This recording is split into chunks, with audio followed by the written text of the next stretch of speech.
This is our control box. We have 3 languages here. We can also set different language as customers' requirement. Here is the power, manual cutting, main motor reverse, main motor forward, and speed control.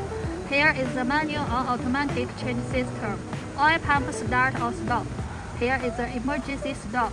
Let's see the pages. Control pages here. From the English version, we will come inside. Click here to enter. Here is we setting the orders. We will set in here. We just control here is okay. Others are good. For example, if we need 6 meter length, we just set here 6 meter. And the quantity like 20 pieces, we will set the 20 pieces. And then this is the order screen. Now our order is 20 pieces of 6 meters sheet. We will press the oil pump start, and we will choose the automatic one.